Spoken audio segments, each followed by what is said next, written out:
Ce programme vise à développer les compétences et à renforcer les capacités professionnelles des populations afin de faciliter leur insertion durable sur le marché du travail local. À en croire la directrice générale de l'Agence nationale de la formation professionnelle, AGEFOP, l'objectif est de former et d'insérer plusieurs dizaines de milliers de bénéficiaires sur l'ensemble du territoire, 10 000 certificats dans le cadre de la validation des acquis de l'expérience VAE. Nous avions signé avec le président du Conseil régional du Sud Comoé une convention pour la mise en œuvre de ce programme Passeport Compétences. Aujourd'hui, nous sommes heureux de pouvoir informer les populations du Sud Comoé que les équipes de l'AGEFOP vont se déployer sur le terrain pour faire ces études d'identification des besoins en compétences de la région qui permettront d'élaborer des programmes de formation utiles et surtout adaptés aux besoins du marché local. Une opération qui prend son envol dans la ville de Grand-Bassam. Une démarche bien appréciée par le président du conseil régional du Sud Comoé. En signant ce partenariat avec l'AGEFOP et en étant le lieu d'implémentation, la région du Sud Comoé entend mobiliser des mécanismes complémentaires pour la mise en œuvre de sa politique d'employabilité des jeunes. En plus de réaliser des établissements d'enseignement généraux de proximité, le Conseil régional du Sud Comoé s'inscrit dans une recherche de cohérence entre la qualification et l'offre d'emploi. La directrice générale de l'AGEFOP a souligné que le programme national Passeport Compétences s'inscrit dans les objectifs du plan national de développement PND 2021-2025, notamment en ce qui concerne le pilier 2 intitulé « Le développement du capital humain et promotion de l'emploi ».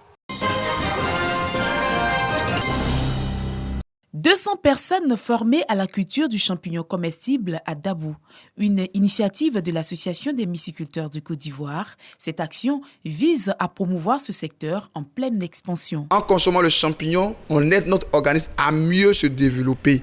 Et nous sommes en train de promouvoir en passant dans les régions pour apporter notre expertise dans la culture de champignons, pour aider nos parents à pouvoir avoir aussi d'autres revenus. Une initiative encouragée par les autorités administratives locales. C'est une très bonne initiative parce que cultiver les champignons qui ont beaucoup de vertus thérapeutiques, et nous demandons vraiment à la population de Dabou de prendre à bras le corps ce projet pour que nous soyons cités parmi les grands producteurs de champignons. Avec une production nationale estimée à environ 5 tonnes par an, les acteurs entendent progresser vers une filière dédiée aux champignons comestibles. À entendre parler les formateurs, vraiment c'est quelque chose de bien pour nous les jeunes.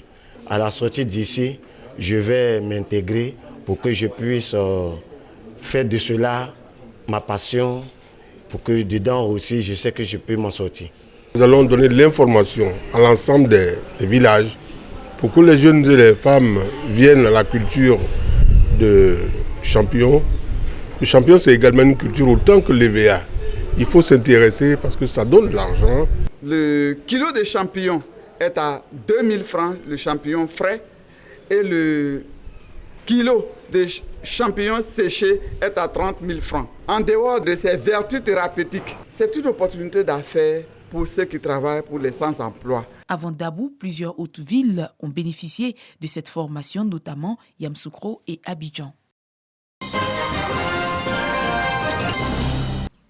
C'est ici, sur cet espace de près de 5 hectares, que sera construit le futur collège de proximité de Nagadougou, à une quarantaine de kilomètres de Gagnoa. La pose de la première pierre de cet établissement scolaire répond en partie à une préoccupation des parents d'élèves: rapprocher l'école des apprenants. Oh, mais c'est d'abord une joie.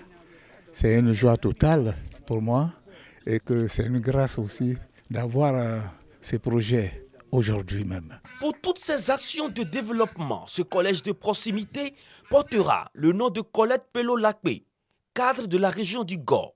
Elle ambitionne faire de l'éducation une priorité pour l'émergence de futurs cadres au service de la Côte d'Ivoire. On veut qu'ils vont tous à l'école, filles comme garçons, l'école pour tous. On a vu que des enfants ont laissé leurs parents loin Quand ils arrivent dans un village ou bien dans une ville, ils cherchent des tuteurs, ce n'est jamais la même chose. Alors que si le collège, il est ici, un enfant qui vient de Biakou, qui vient de Bloudoumé, qui vient au collège à Nagadou, il n'est pas perdu. Seule l'unité et la cohésion sociale peuvent faire avancer cette belle localité de Nagadou.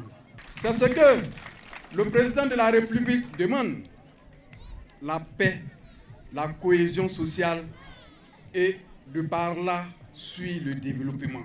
C'est un manque en infrastructure scolaire qui sera donc comblé dans les tout prochains mois. L'établissement accueillera les élèves de la 6e à la 3e.